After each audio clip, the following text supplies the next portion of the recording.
Welcome to the second season of Murder in 20 podcast, where I, Bobby Stevens, am your host with a new episode every Wednesday. If you're a serious fan of true crime and love listening to podcasts, but don't want all that small talk, you've come to the right place. We get right to the facts. Murder in 20 episodes are concise and complete in 20 minutes. Less talk and more true crime. Thanks for tuning in. Now let's get to this week's episode.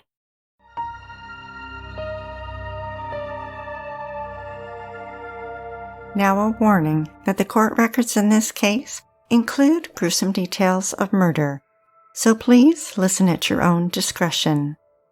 This episode also contains a lot of names and dates, but bear with me, it leads to a fascinating account of a serial killer no one suspected.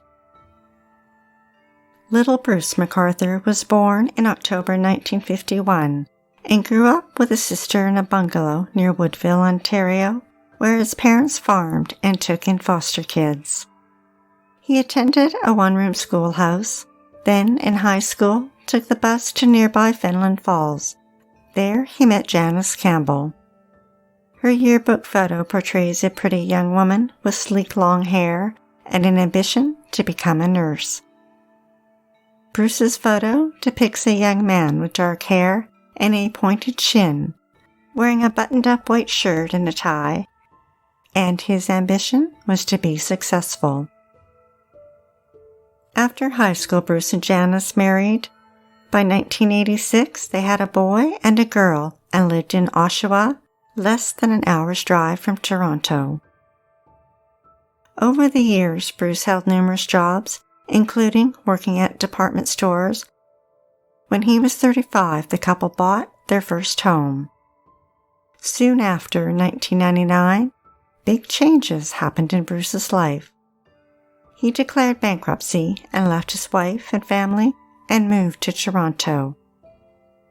There, he slowly came out of the closet. In October 2001, Bruce, who was now 50, hooked up with a man. The Star reported that at the man's apartment, Bruce attacked him with a metal pipe. The man managed to escape and called 911 and was taken to the hospital and survived. Bruce turned himself in to police, and while he admitted he may have hurt someone, he claimed he didn't know why. Bruce was charged with assault with a weapon and assault causing bodily harm, and a year and a half later pled guilty. A psychological assessment presented at his sentencing indicated that he was a low risk to reoffend, and he received a conditional sentence. Bruce started up a gardening company working in Toronto and amassed a list of wealthy clients. Over the years, many who traveled trusted Bruce to house it for them as well. It appears Bruce had no formal training, but did have a green thumb. His clients on Mallory Crescent noticed that when he added 5 large planter pots to their backyard, he didn't fill the bottom with filler such as styrofoam, which is common, but rather he preferred to use dirt, which made the pots very heavy and sturdy so they wouldn't tip over. Skanda Navaratnam arrived in Toronto from Sri Lanka, where he'd fled after being jailed and tortured. Court records indicated that he attended the University of Toronto and worked as a professor's aide.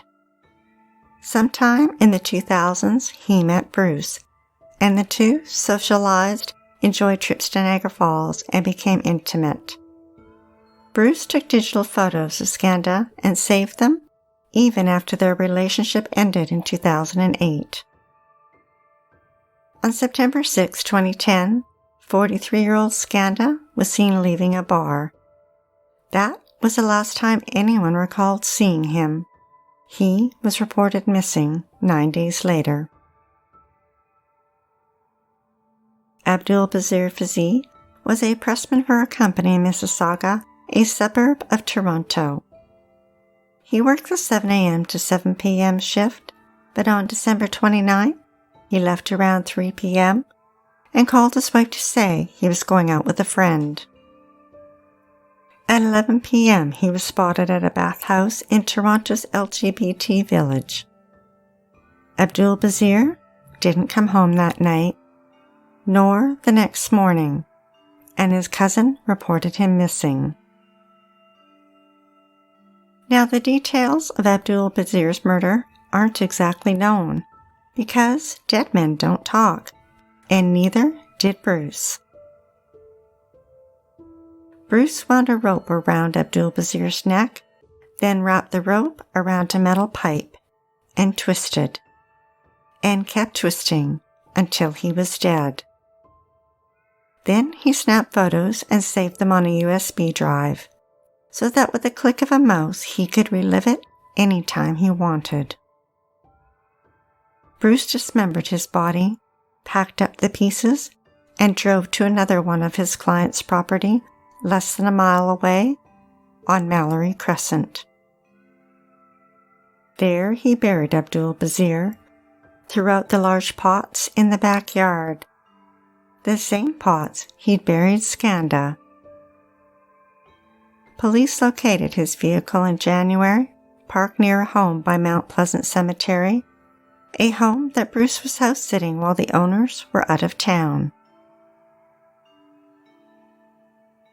Majid Kayan moved to Canada from Afghanistan. For a short time in 2003, he worked for Bruce doing landscaping, and the men had a brief relationship. 9 years later, it was October 14, 2012, and Majid spent the day with his son. A few days later, he saw a friend. That was the last time anyone saw him. The 58-year-old had simply disappeared. Police eventually attended his apartment to find that his birds had been left to die and his bank card hadn't been used in weeks. Somewhere, Majid and Bruce crossed paths and returned to Bruce's home. In his bedroom, Bruce took photos with his cell phone. Majid's eyes were closed. He was wearing a fur hat and a fur coat, and an unlit cigar hung from his mouth. In the background, the photo captured the gray bed frame. Bruce dismembered his body and traveled to Mallory Crescent, where he added his remains to the potted plants. The LGBT community in Toronto knew someone was preying on them, but police weren't acknowledging their fears. That is, until November 2012, when they quietly launched Project Houston to investigate the deaths of Skanda, Abdul Bazir, and Majid. As part of their investigation, they learned that Abdul Bazir had worked for Bruce and interviewed him. He readily admitted that he'd employed him and that they'd had a relationship, but that he'd ended it. Police considered Bruce a witness to a missing persons case at this point, nothing more. 2 weeks later, Bruce got rid of his van and purchased a 2004 Dodge Caravan. A year and a half later, in April 2014, Project Houston wrapped up with no answers as to who murdered the 3 men.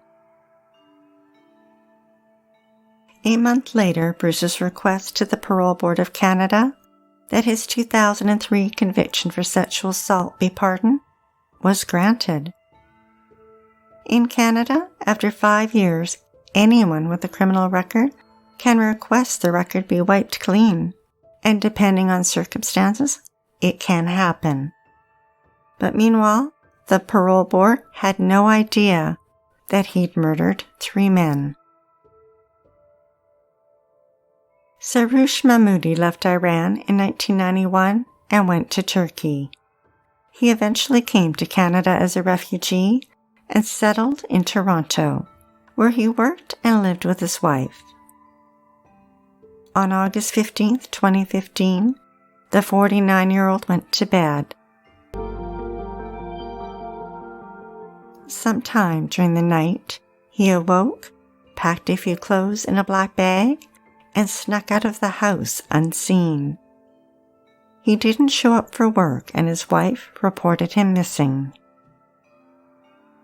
Soroush met up with Bruce at his home that night. A rope was wrapped around his neck and he was strangled to death. Again, Bruce took photos. One was timestamped 12:09 a.m. Posed in his bedroom, Soroush's eyes were taped open. He was wearing a fur coat with an unlit cigar between his lips. Bruce dismembered his body and drove to Mallory Crescent, where he buried him in 2 pots. Krishna Kenner Grantham came to Canada in 2010 aboard the MV Sunsea, along with almost 500 refugees. After their 3-month voyage, the ship was intercepted off the coast of British Columbia by Canadian authorities and escorted to the Navy docks at CFB Esquimalt. Krishna made his way across Canada and settled in Toronto. He occasionally worked as a cleaner in a restaurant, but employment was hard to come by. Throughout the years, he kept in contact with his family and made new friends. In September 2015, he was ordered deported, but did not report to immigration and remained in the country. 4 months later, at age 37, he disappeared. His friends never reported him because they thought he was in hiding. Bruce took Krishna to his bedroom and murdered his 5th victim. In a photo, date stamped January 9, 2016, Krishna was laying on the bed with his gray frame, a dark line visible across his neck with his eyes closed. Afterwards, Bruce shaved the hair off his head, dismembered his body, and wrapped it in plastic bags. He stashed the hair in a bag and put it in a shed on a property near Mount Pleasant Cemetery. Then he drove to Mallory Crescent and buried the plastic bags in 1 pot. Dean Lisselwick lived with his great-aunt in Toronto until she passed away. Then he ended up living in shelters. On April 22, 2016, 43-year-old Dean checked out of the extreme weather program at a shelter. Sometime later that day, he crossed paths with a serial killer. In his bedroom, Bruce photographed Dean from multiple angles. His eyes closed, his naked body wearing a fur coat. A white rope hung around his neck with lines drawn across his throat. A photo was timestamped 5:59 a.m. His body was dismembered and planted in a pot on Mallory Crescent. Court records reveal that a month later, Bruce picked his next victim. He arranged to meet a man he'd known for years. The man got into Bruce's van and noticed the floor was lined with a plastic sheet, and on top lay a fur coat. Bruce told the man to lie down with one arm behind his back. He complied. Bruce then held onto the man's free wrist with one hand, and with the other began to strangle him. The man fought back, begging and pleading with him, but Bruce would not stop. The man managed to roll away and escaped. He called police and reported the attempted murder. Bruce voluntarily went to the police station. He was arrested and gave a statement that was angled to clear himself.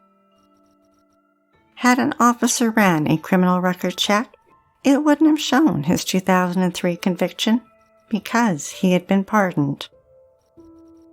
The officer believed his story and released him. 11 months later, Salim Esen was tired and broke. He had been living with a friend, but now was on his own, with no roof over his head. His caseworker at the shelter gave him $10 a day, money that he would pick up in person. On April 14, 2017, he reached out to his best friend, who gave him $60.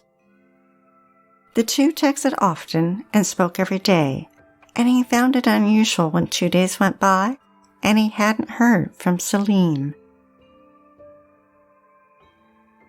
At Bruce's apartment, he wrapped a white rope around Salim's neck and cinched it tight using a metal bar.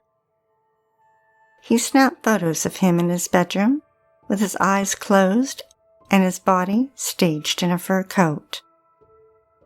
Another photo was taken this time with his beard shaved, and on the floor of the van, a hacksaw was visible. Andrew Kissman lived in an apartment building where he was also the building superintendent. On June 26, 2017, he had plans to connect with a tenant, but when she didn't hear from him by 2 p.m., she called his cell phone. He did not answer. Then she noticed that several of his chores around the building hadn't been completed, and his cat hadn't been fed. Police were notified and searched Andrew's home. There they found a calendar, and in the little square dated the 26th was written a name, Bruce, 2 or 3 p.m. Bruce killed Andrew, took photos of him with a rope around his neck, secured by a bar. He shaved his head, dismembered him, and buried him in a pot on Mallory Crescent. Police seized surveillance video from around the neighborhood. That's when they spotted a red Dodge Caravan had stopped at Andrew's building just after 3 p.m. The video did not capture the driver or the license plate. Detectives took a screenshot of the van to the Dodge dealership, where its chrome side trim and absence of fog lights narrowed it down to a 2004 model. Detectives then got a list of all red Dodge Caravans with that year in the Greater Toronto area. That narrowed it down to just over 6,000 vehicles. Who would have thought there would be that many red vans in one city? Detectives then narrowed it down further to owners with the name Bruce. There were 5, but one name stood out, an individual that they had interviewed a year earlier when he attempted to strangle a man. Bruce McArthur was now a person of interest. In August 2017, police launched Project Prism to investigate the disappearance of Salim and Andrew. In November, they located and seized Bruce's old Dodge Caravan from an auto parts yard. For 2 months, from September to November, police followed Bruce in an attempt to get a DNA sample. They were able to scoop up a discarded plate and fork at a coffee shop. While following him, they noticed that on 7 different days, he worked in the gardens at a residence on Mallory Crescent. CTV News reported that police searched the Mallory Crescent property, but found no evidence of human remains. Police then got access to the phone records of the owners of the property to establish if they were home when the men disappeared. They were not. In December, police were publicly discounting the LGBTQ community's fears that a serial killer was preying on them. The Star reported that a police spokesman said there is no evidence. Let me repeat, no evidence linking the disappearances. But behind the scenes, police received a search warrant to covertly enter Bruce's residence. On December 17th, they located thousands of photos. During the time that they had, they were only able to download 45% of them. but it was enough for them to identify photos of Andrew going back 10 years, which proved Bruce knew him. They also discovered photos of Andrew after he had been murdered. In the summer of 2018, Bruce met a man online. In court records, he was identified only as John. He'd immigrated to Canada 5 years earlier and was a married man. His family knew nothing of his other life. Bruce and John hooked up numerous times, often meeting at Bruce's home, where he took photos which he stored on a USB drive. In September, Bruce got another new van. The following January, police had Bruce under surveillance when they observed John entering his apartment. Bruce took him to his bedroom, where they sat on the bed. Bruce left as John removed his clothes, and when he returned, he was holding handcuffs and said they were going to try something different. He handcuffed John's hands to the bed and attempted to tape his mouth shut.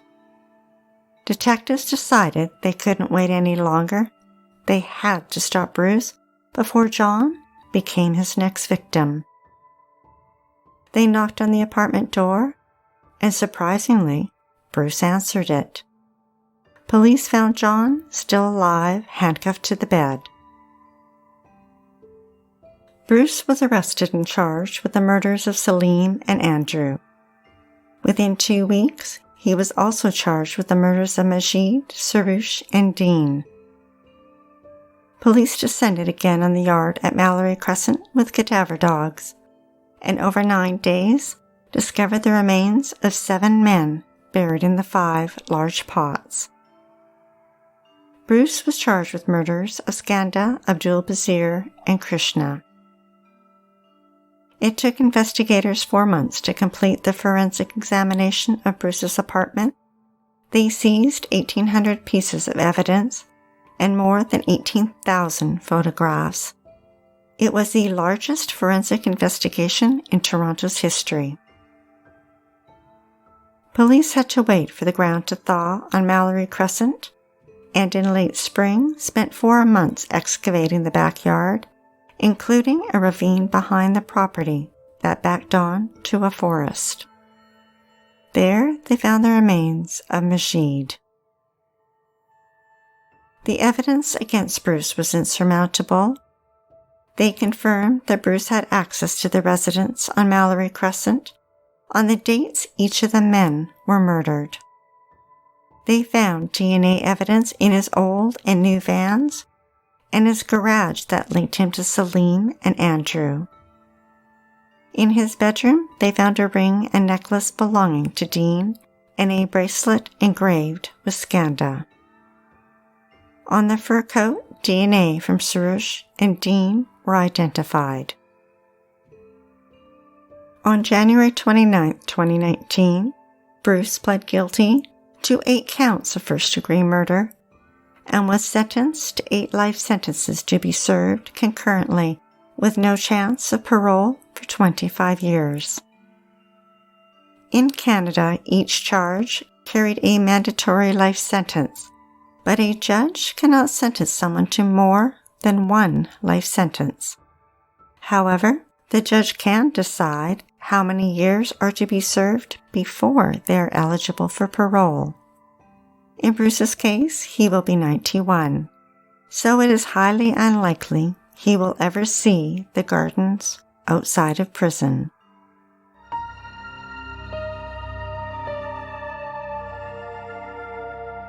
Be sure to tune in next Wednesday for the episode of Jesse Matthew.